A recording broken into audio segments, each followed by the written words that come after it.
Une épouse infidèle a affirmé qu'elle ne passerait pas la nuit à la maison, alors je lui ai donné une leçon cruelle? Andreï serrait le volant avec force, essayant de garder son calme, bien que son cœur battît déjà à tout rompre dans sa poitrine. Il était plein d'espoir et d'attente. En quittant le bureau, la soirée promettait d'être spéciale. Aujourd'hui, il avait la chance de passer la nuit à la maison. Ces derniers temps, il avait dû travailler même la nuit à cause de la collaboration de son entreprise avec des partenaires étrangers, ce qui entraînait des décalages horaires. Andreï n'avait pas prévenu sa femme qu'il rentrerait plus tôt, car il voulait lui faire une surprise. En chemin, il acheta un bouquet de fleurs et une excellente bouteille de vin. Le trajet jusqu'à sa maison passa en un éclair tandis qu'il imaginait comment il entrerait, enlacerait sa femme adorée, et passerait une soirée chaleureuse en sa compagnie. La vie d'Andreï et d'Ania était confortable. Tous deux avaient de bons emplois et construisaient un avenir solide. C'est pourquoi chaque moment de répit était précieux. Cependant, en arrivant chez lui à la campagne, sa joie fut remplacée par une légère inquiétude, la voiture d'Ania n'était pas dans le garage. Elle a sûrement eu quelque chose à faire en ville, pensa-t-il. Bien que cette absence l'ait d'abord préoccupé, Andreï savait que le travail d'Ania nécessitait parfois des réunions tardives avec des clients. Néanmoins, en entrant chez lui, un sentiment de solitude s'empara de lui. Tentant de dissiper son inquiétude, il décida de l'appeler. Il prit son téléphone, composa son numéro et attendit, le souffle suspendu, tandis que les tonalités sonnaient.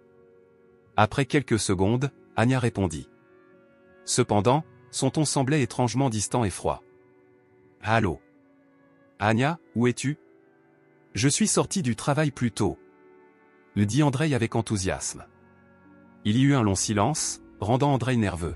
« Je ne rentrerai pas à la maison ce soir. » Il cligna des yeux, confus, n'en croyant pas ses oreilles. « Quoi ? Que veux-tu dire ? Tu ne rentres pas à la maison ?» Avec une irritation perceptible dans la voix, elle répondit. « Dois-je répéter ? Tu n'as pas compris la première fois ?» Le ton tranchant, qu'Andreï n'avait jamais entendu auparavant, le laissa stupéfait. Il sentit son cœur se serrer. « Ania, que se passe-t-il ? Pourquoi ne rentres-tu pas à la maison ? J'ai des affaires urgentes liées au travail. Ne me dérange pas, s'il te plaît. Je reviendrai demain. » Son ton rude et désinvolte le blessa profondément. Inspirant profondément, il tenta de rester calme. « Ania, pourquoi me traites-tu comme ça ? Nous en parlerons à ton retour. » Avant qu'il ne puisse continuer, il entendit le téléphone se raccrocher. Il resta immobile, tenant son téléphone, seul dans une maison silencieuse, dont le calme semblait de plus en plus lourd et oppressant. Le lendemain matin, Andreï était assis dans la cuisine, les mains serrées, fixant une tasse de café froid. Il n'avait pas dormi de la nuit, repassant sa conversation avec Ania. Soudain, il vit par la fenêtre sa voiture arriver. Ania sortit calmement du véhicule, ferma la porte avec soin et, comme si de rien n'était, entra dans la maison. En le voyant dans la cuisine, elle se contenta de dire « Bonjour ». Sans attendre de réponse, elle annonça qu'elle allait prendre une douche. Puis, elle se dirigea directement vers la salle de bain, le laissant seul, bouillonnant d'indignation. Andreï l'observait, incrédule, tandis qu'elle agissait comme si tout était normal. Quand Ania revint enfin, vêtue d'un peignoir de soie et essuyant ses cheveux avec une serviette, le sourire satisfait sur son visage ne fit qu'augmenter sa colère. Andreï attendit patiemment qu'elle s'asseye en face de lui. Quand leurs regards se croisèrent enfin, une brève expression d'insatisfaction traversa ses yeux avant de disparaître. « Tu ne vas pas m'expliquer où tu as passé la nuit ?» demanda-t-il d'un ton froid, presque tranchant. Ania leva les yeux au ciel et soupira, agacée. « Je t'ai déjà dit que c'était pour le travail. Il n'y a rien à discuter. » Mais Andreï était préparé. Il jeta sur la table un paquet de préservatifs qu'il avait trouvé dans la boîte à gants de sa voiture, et sa voix, pleine d'amertume, brisa le silence. « Et ça ? Ça fait aussi partie de ton travail ? J'ai vérifié le GPS de ta voiture. Où étais-tu cette nuit, Ania ? Avant de découvrir la suite, abonnez-vous à la chaîne pour ne pas manquer mes prochaines vidéos. » Le silence qui suivit était aussi dense qu'un brouillard. Enfin, Ania soupira, agacée, et lui lança un regard sombre. « Mais qu'est-ce que tu faisais à fouiller dans ma voiture ? Tu es complètement idiot, Andreï. » Andreï sentit une rage brûlante s'allumer en lui. « J'ai été obligé de fouiller les affaires de ma femme parce qu'elle agit de manière étrange, répondit-il, la voix tremblante de colère. Ou plutôt, parce qu'elle me trompe et me prend pour un idiot. Anya releva immédiatement la tête. Ses yeux brillaient de défi et d'entêtement. Ce n'était pas une tromperie, répondit-elle. Il rit presque de l'absurdité de ses paroles. Alors, tu as passé la nuit avec un autre homme, et ce n'est pas une tromperie ? Demanda-t-il avec sarcasme, sentant son cœur battre de plus en plus vite. Et j'imagine que vous avez seulement regardé des dessins animés, et que les préservatifs étaient pour faire des ballons d'eau et les lancer sur les passants. Anya se leva soudainement, le visage déformé par la colère. Elle sembla chercher ses mots, mais finit par exploser. Ce n'était pas une tromperie, c'était de la gratitude. Andreï resta figé, incrédule. De la gratitude ? Murmura-t-il, incapable de masquer le sarcasme dans sa voix. Anya se rassit, épuisée, s'appuyant sur le dossier de la chaise et évitant son regard. Elle commença à parler d'une voix plus basse, presque un murmure. J'ai commencé à avoir de sérieux problèmes au travail. J'ai commis des erreurs et j'aurais pu être licenciée. J'ai tellement investi dans cette carrière, je voulais réussir, elle soupira avant de continuer. C'est une entreprise prometteuse, avec de bons salaires. Nous avons des projets, Andreï, et je voulais garder cet emploi pour nous deux. Andreï la fixait toujours, sentant la douleur et la colère le déchirer de l'intérieur. Et Igor ? Demanda-t-il, la voix pleine d'amertume. Elle détourna le regard. Il m'a protégé devant la direction. Il n'était pas intéressé par l'argent, il m'apprécie simplement. Il a laissé entendre qu'il voulait quelque chose en retour. Anya fit une pause, plissant les yeux en direction d'Andreï avant d'ajouter, je lui ai donné ce qu'il voulait. Ce n'était qu'une nuit, et je n'y ai pris aucun plaisir. Je t'aime, Andreï. S'il te plaît, oublions cela, implora-t-elle. Andreï la regarda, sentant le sang battre à ses tempes. Oublier ? Elle suggérait simplement d'oublier ce qui s'était passé, comme si cela pouvait disparaître d'un simple claquement de doigts, comme si cette nuit, cette gratitude, n'était qu'une erreur ou un accident. Anya posa les yeux sur la table et remarqua le bouquet de fleurs et la bouteille de vin qu'il avait acheté la veille, espérant partager un moment chaleureux avec elle. Sentant la tension dans l'air, elle ouvrit la bouteille, versa 2 verres et tendit l'un à Andreï. « Andreï, je t'aime vraiment » dit-elle, adoucissant sa voix pour la rendre plus chaleureuse. « Oui, j'ai fait une erreur, mais parfois il faut dépasser les limites pour atteindre quelque chose de plus grand. » Elle leva son verre, comme si ce geste pouvait dissoudre les problèmes qui avaient rongé leur relation. Ses yeux cherchaient les siens, implorant silencieusement sa compréhension. Andreï resta assis, la fixant, tentant de percevoir une quelconque sincérité dans son visage. Mais ses paroles résonnaient comme des échos de promesses brisées. « Non, Andreï, c'était ma décision » dit-elle fermement, bien que sa voix tremblât légèrement. Il a simplement laissé entendre ce qu'il voulait. J'avais besoin de sa loyauté. Je ne voulais pas le faire, mais les circonstances m'y ont obligé. Elle respira profondément, ses mains tremblant légèrement autour du verre. S'il te plaît, essayons de repartir de zéro. Je te promets que cela ne se reproduira plus. S'il te plaît, crois-moi. Andreï acquiesça, sentant une amertume accablante. Oublions. Une erreur qui ne se reproduira pas. Je t'ai comprise, Anya, dit-il lentement, réprimant l'amertume qui montait dans sa gorge. Après une gorgée de vin, il se leva et sortit dans le jardin, où l'air frais du matin l'enveloppa. Il respira profondément, sentant la colère bouillonner en lui. Ses pensées étaient chaotiques, mais une chose devenait claire, il ne pouvait pas laisser la situation en l'état. Andreï avait toujours été fier de lui-même, de sa dignité et de ses principes. L'idée d'avoir été pris pour un imbécile l'enrageait. Son regard devint froid et déterminé. Il pensa au divorce, mais cette idée lui semblait trop simple, trop facile. Non, il devait s'assurer qu'Anya et son fidèle ami Igor comprennent le prix de leurs actes. Il voulait qu'ils ressentent la douleur qu'ils lui avaient infligée, qu'ils comprennent que la trahison a un coût. Quelques minutes plus tard, Andreï retourna à la maison, gardant une apparence calme et posée. Il décida de jouer son rôle, feignant d'être le mari compréhensif, prêt à tout laisser derrière lui. « Tu sais, Anya, dit-il, faisant mine de réfléchir à ses paroles, je vais essayer d'oublier, comme si rien ne s'était passé. Ça ne vaut pas la peine de détruire notre relation pour ça. Faisons comme si de rien n'était. Son visage s'illumina immédiatement, et elle lui sourit avec reconnaissance. « Merci, Andreï.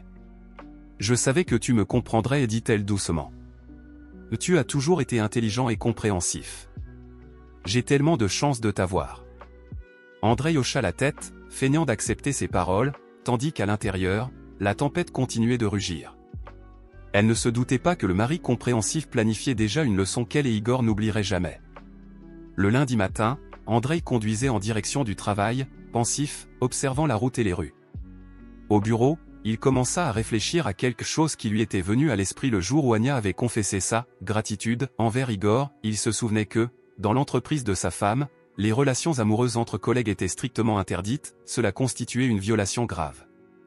De telles violations étaient rapidement et sévèrement sanctionnées, par des licenciements. Andreï savait qu'aller directement en informer la direction d'Anya n'était pas la meilleure idée. Il n'avait aucune preuve tangible, et cette initiative pourrait se retourner contre lui.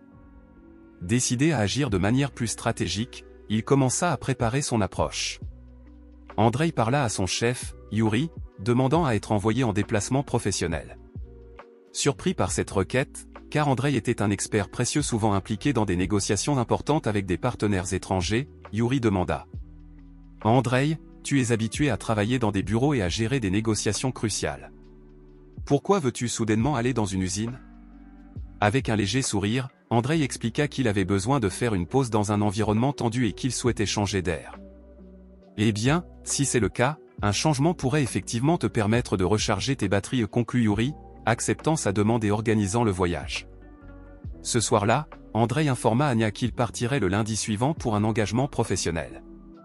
Sa réaction fut calme, presque indifférente. Elle lui souhaita bonne chance et reprit sa routine, sans se douter de quoi que ce soit. Pour Andreï, cette absence planifiée n'était que la première étape d'un plan plus large. Le lendemain, il se mit à chercher sur Internet des studios de théâtre qui proposaient des performances de rue ou participaient à des événements. Ces groupes étaient principalement composés d'étudiants en art travaillant sur des projets créatifs pour compléter leurs revenus. Andreï contacta le directeur d'un de ces studios et lui exposa son idée. Il voulait que les jeunes comédiens jouent le rôle de « témoins accidentels » qui croiseraient Anya, la laissant croire que son secret avait été découvert. Les étudiants furent intrigués par la proposition, qui semblait à la fois amusante et stimulante. Ensemble, ils élaborèrent un scénario détaillé pour créer des moments qui paraîtraient spontanés et naturels, mais qui atteindraient l'objectif de la déstabiliser. Avec le plan en place, Andreï ressentit une satisfaction amère. Il savait qu'Anya ne se doutait de rien. Le matin de son départ, Andreï fit ses adieux à Anya et partit. Elle, insouciante, continua sa routine quotidienne. Cela incluait une visite à son café préféré près de son bureau, où elle aimait acheter un café et des croissants avant de commencer sa journée. L'arôme familier du pain frais l'entourait, lui offrant un moment de réconfort. Alors qu'elle attendait sa commande au comptoir, un jeune homme en costume s'approcha. Il la regarda avec une expression mêlant reconnaissance et surprise. « Ah, c'est vous !» dit-il avec une joie feinte. « Je vous ai reconnu. Vous êtes la femme qui remercie ses collègues, transformant des nuits ordinaires en quelque chose de spécial. Quelle générosité !» Anya se figea. Ces paroles la frappèrent comme un coup. Confuse, elle tenta de réagir. « Excusez-moi, mais, de quoi parlez-vous » murmura-t-elle, désemparée. L'homme esquissa un léger sourire, à la fois ironique et troublant. « Oh, ne soyez pas si modeste. Tout le monde n'a pas votre talent pour aider les collègues de façon si altruiste, répondit-il avant de tourner les talons et de partir, laissant Anya en état de choc. Tentant de se convaincre que ce n'était qu'un malentendu, elle quitta précipitamment le café. Pourtant, le lendemain, lorsqu'elle retourna au même endroit pour reprendre sa routine, une scène similaire se produisit. Un autre inconnu l'aborda, avec un sourire à la fois respectueux et sarcastique. « Madame, j'ai entendu parler de votre générosité. C'est vraiment admirable de voir à quel point vous vous sacrifiez pour votre carrière. Un exemple de dévouement. » Cette fois, Anya ne parvint pas à cacher son nervosité. Pâle, elle balbutia. « Qu'est-ce que vous voulez dire par là ?» L'homme haussa les épaules, avec un regard condescendant. « Eh bien, tout le monde le sait. Vous êtes célèbre pour votre disposition à aider les autres, dit-il, avec un dernier sourire, avant de s'éloigner. La tension commença à ronger Anya. Les paroles énigmatiques et les insinuations de ces inconnus ébranlaient son sentiment de contrôle. Elle essayait de se convaincre que tout cela n'était qu'une coïncidence absurde et que ces étrangers inventaient des histoires insensées. Mais, le lendemain matin, juste après avoir passé commande, une jeune femme la croisa. S'arrêtant et souriant largement, la femme s'exclama. « Ah, vous êtes Anya, n'est-ce pas? On parle beaucoup de vous dans votre entreprise, on dit que vous êtes très généreuse, surtout avec les collègues masculins. Merci pour votre attention. » Le cœur d'Anya se serra. Prenant rapidement son café, elle s'enfuit. Ses pensées étaient en plein chaos. Ce n'était plus une coïncidence. C'était la 3e fois que quelqu'un révélait clairement son secret, et cela se propageait. Ne supportant plus la tension, Anya prit son téléphone et, après une hésitation, composa le numéro d'Andreï. La sonnerie semblait interminable, augmentant encore plus son anxiété, jusqu'à ce qu'il réponde finalement. « Oui. Salut, je t'écoute, » répondit-il, sa voix légèrement nerveuse, ce qui déconcerta immédiatement Anya. Elle commença, incertaine. « Je ne sais pas comment te l'expliquer, mais il se passe quelque chose d'étrange. Les gens disent des choses sur moi, des choses qu'ils ne pourraient pas savoir. » Un silence plana un moment sur la ligne, puis Andreï sembla s'agiter. « Attends, Anya, je ne comprends pas où tu veux en venir, » dit-il, irrité, comme si ses soupçons l'offensaient. Anya hésita, ne sachant quoi répondre, avant de demander à voix basse. « Je voulais te demander, tu n'as parlé à personne de ce qui s'est passé entre nous cette nuit-là? Parce que je ne sais pas comment expliquer tout ce qui arrive, quelqu'un a dû divulguer cette information, » ajouta-t-elle, mais il devint encore plus brusque. « N'avions-nous pas décidé d'oublier cela et de laisser tout cela derrière nous? C'est toi-même qui l'as dit. Pourquoi me fais-tu revivre ça maintenant? Qu'est-ce qui t'arrive? Peut-être que tu t'embrouilles toute seule, » répliqua Théil sèchement. Les paroles d'Andreï firent se sentir encore plus mal Anya, comme si elle était coupable de voir son passé devenir un cauchemar. Malgré ses efforts, elle ne pouvait se débarrasser de l'impression qu'il savait plus qu'il ne voulait le montrer. Balbutia-t-elle, incapable d'expliquer son état. Il l'interrompit brusquement. « Tu sais quoi, Anya? Je travaille. Je suis à l'usine, très occupé. Ne viens pas me déranger avec ces idioties. » À ce moment-là, il activa la vidéoconférence, lui permettant de voir son visage et, en arrière-plan, l'usine avec ses machines bruyantes et des ouvriers allant et venant. Andreï se déplaçait entre les machines, montrant qu'il était complètement plongé dans son travail. « Tu vois? Je suis ici, et toi, tu me distrais avec ces absurdités, me rappelant ce que tu as fait, » ajouta-t-il en insistant sur chaque mot. Le cœur d'Anya se serra de honte. Soupirant, elle murmura. « Désolé, Andreï, je crois que je suis juste très nerveuse. »« Alors calme-toi, » répondit-il sèchement avant de raccrocher, la laissant complètement déconcertée, le téléphone toujours à la main. Après la conversation avec Andreï, Anya commença à suspecter Igor. Peut-être qu'il avait parlé à quelqu'un de cette nuit. Et si c'était lui qui avait révélé leur secret? Elle ne pouvait chasser ses pensées troublantes et décida de l'affronter directement. Elle attendit que le bureau se vide un peu, puis entra discrètement dans son bureau pour que personne ne la voie, refermant la porte derrière elle. Elle s'approcha de son bureau, se penchant pour chuchoter. « Igor, est-ce que tu as parlé à quelqu'un de nous ?» Sa voix tremblait de panique. « À propos du fait qu'on couche ensemble ?» Igor leva les yeux, son regard devenant instantanément alerte, clairement surpris par cette conversation directe, encore plus dans les murs de l'entreprise. « Tu es folle ?» chuchota Théil, regardant rapidement vers la porte, comme s'il craignait que quelqu'un n'écoute. « Pourquoi tu me demandes ça? Je n'ai rien dit à personne. Si quelqu'un découvre ça, on sera viré sur le champ, » expliqua-t-il. Anya ressentit un soulagement, mêlé à une irritation croissante. Elle ne pouvait détacher son regard de lui, toujours méfiante. « Mais quelque chose cloche, » murmura-t-elle, comme si elle essayait de se convaincre qu'elle n'était pas seule à le penser. « Sors de mon bureau pour que personne ne soupçonne quoi que ce soit, et prends quelque chose pour calmer tes nerfs, tu es paranoïaque, » répondit-il en se massant les tempes, comme si cette idée seule lui donnait mal à la tête. « Désolée, » dit-elle, toujours confuse, avant de quitter son bureau. De retour à son poste, Anya réalisa qu'elle n'avait obtenu aucune réponse concrète, seulement plus de confusion. Elle avait l'impression de devenir folle et se disait qu'elle avait peut-être juste besoin de se calmer. Ce n'est peut-être que du stress, se répétait-elle plusieurs fois, essayant de se ressaisir. Le jeudi, elle décida de ne pas sortir au café et de passer la journée au bureau, évitant toute rencontre imprévue. Heureusement, la journée se passa tranquillement, sans incident, et le soir venu, elle se sentit un peu soulagée. Tout va bien, se répétait-elle, cherchant à apaiser sa tension. Elle avait l'impression que les choses revenaient enfin à la normale.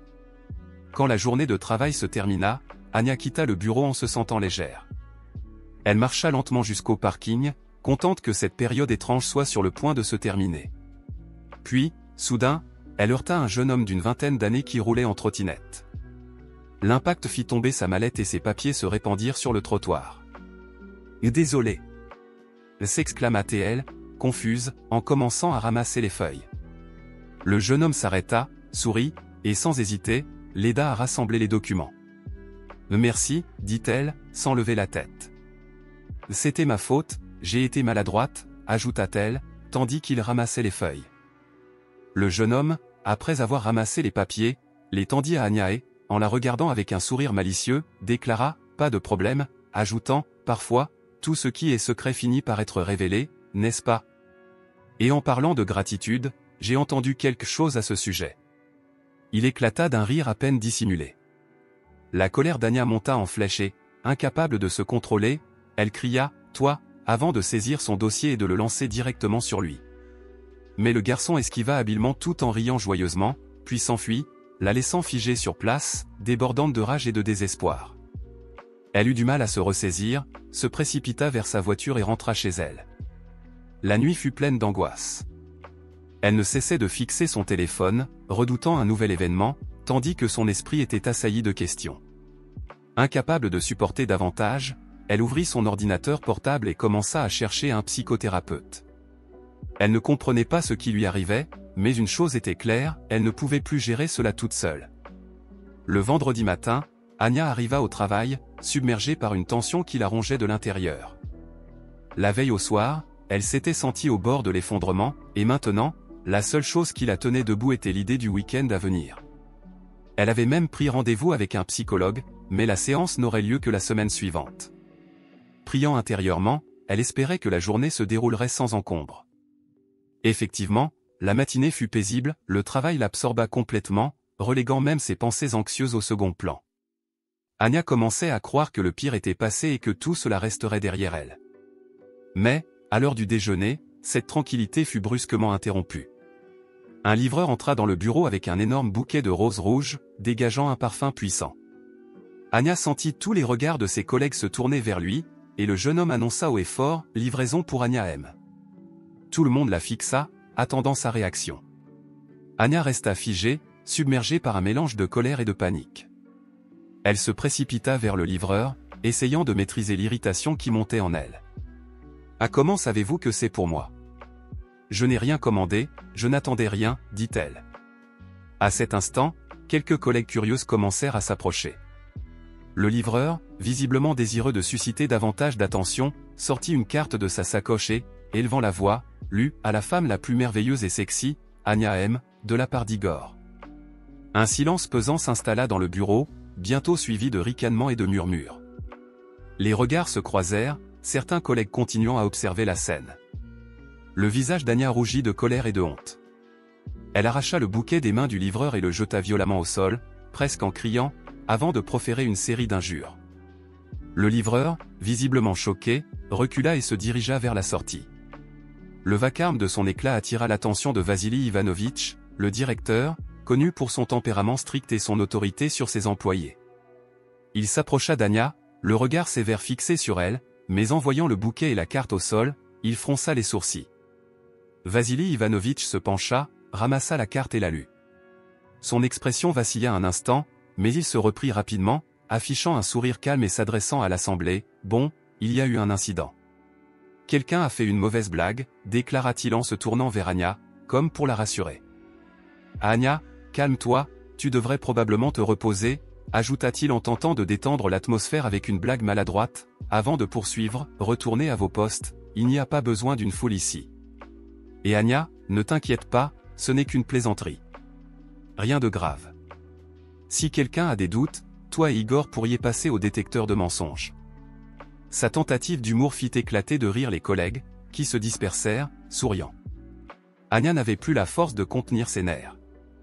La peur et la colère la submergeaient, et Vassili Ivanovitch ne se doutait même pas qu'Anya et Igor entretenaient une relation secrète. Ses nerfs lâchèrent complètement, et quelque chose en elle céda. Elle explosa et hurla dans le bureau, « Allez tous au diable. Oui, je couche avec Igor. Et le sexe est merveilleux. » Sa voix tremblait, mais ses yeux brillaient de rage.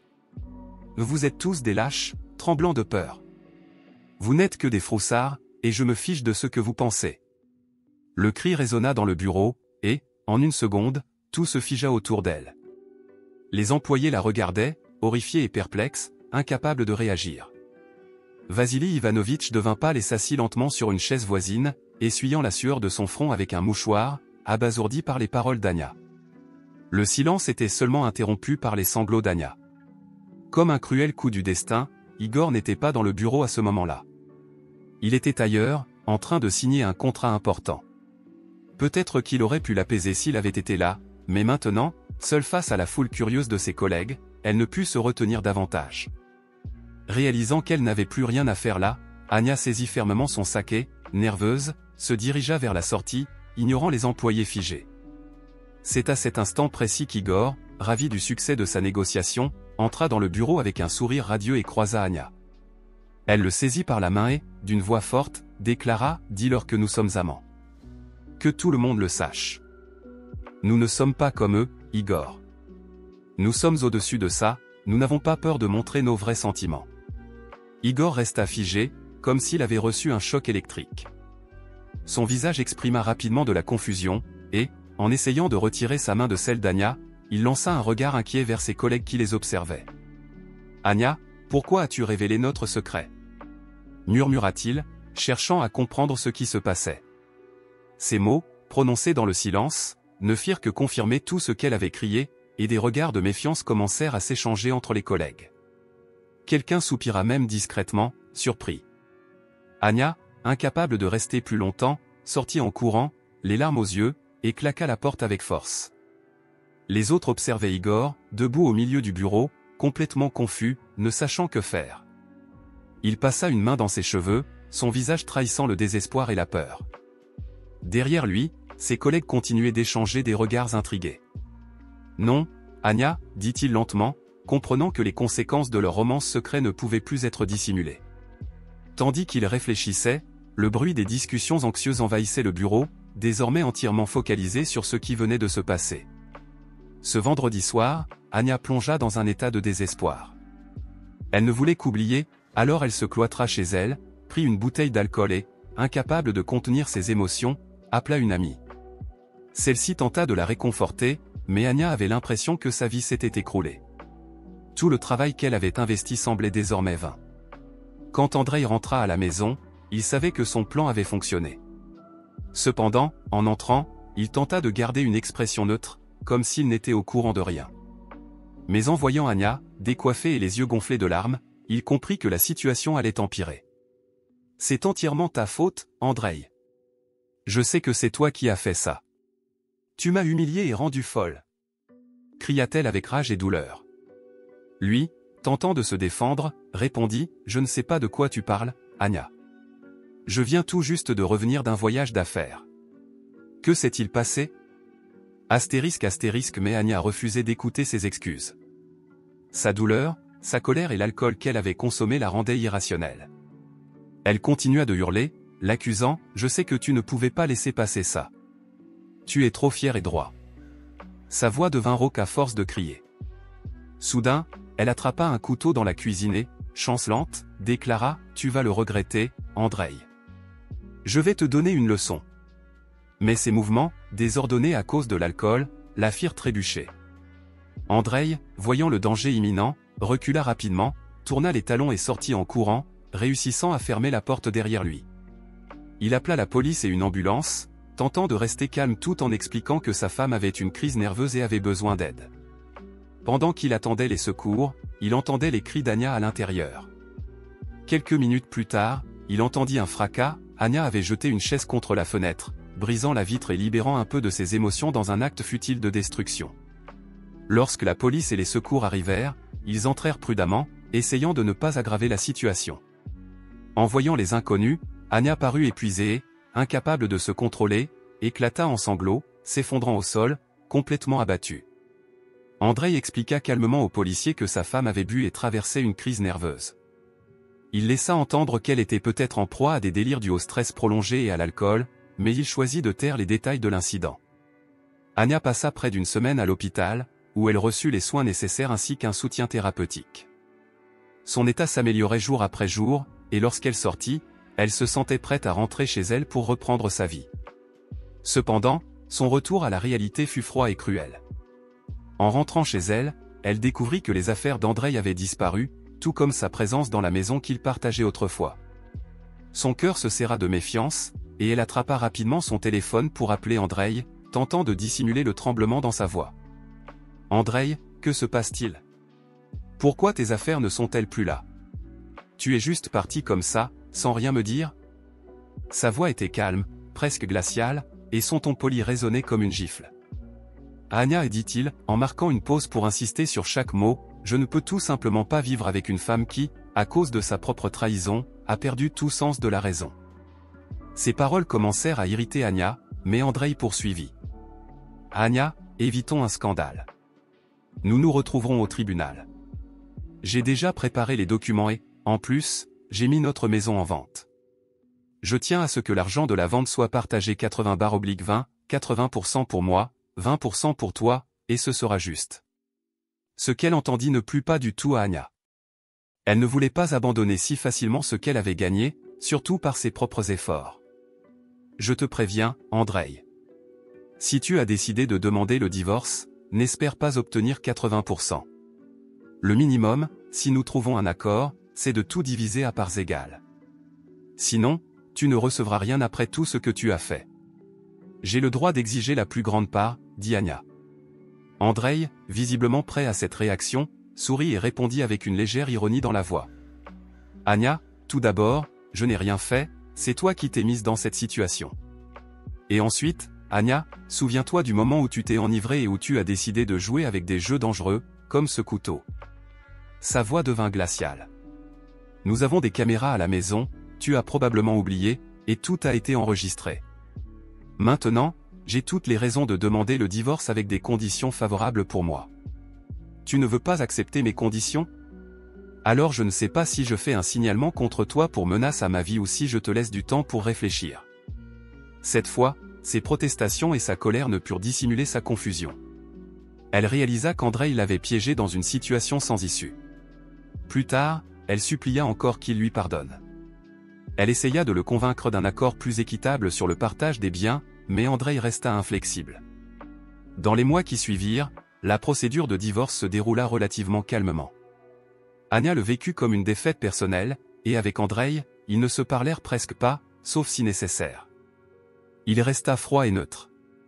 En raison du scandale au travail, Anya et Igor perdirent leur poste. L'entreprise, attachée à son image, ses principes et ses règles, ne pouvait tolérer une telle situation et, sans hésiter, les renvoya. Leurs carrières furent détruites, et leurs tentatives de redorer leur réputation échouèrent. Leur passé était désormais associé à un échec humiliant. Andreï obtint ce qu'il voulait, il punit Anya et son ami Igor de la manière la plus sévère possible, transformant leur trahison en destruction. Pourtant, au fond de lui, il restait un vide que le sentiment de vengeance ne parvenait pas à combler. Les années écoulées, les souvenirs de l'amour passé, tout cela ne s'effaça pas sans laisser de traces, une ombre de regret persistait dans son cœur. Et bien que son esprit restât froid et rationnel, une partie de son âme manquait encore de l'amour qu'ils avaient partagé. Si cette histoire vous a plu, n'oubliez pas de vous abonner à la chaîne, de laisser un j'aime et de partager votre avis dans les commentaires. Je vous souhaite une vie bénie.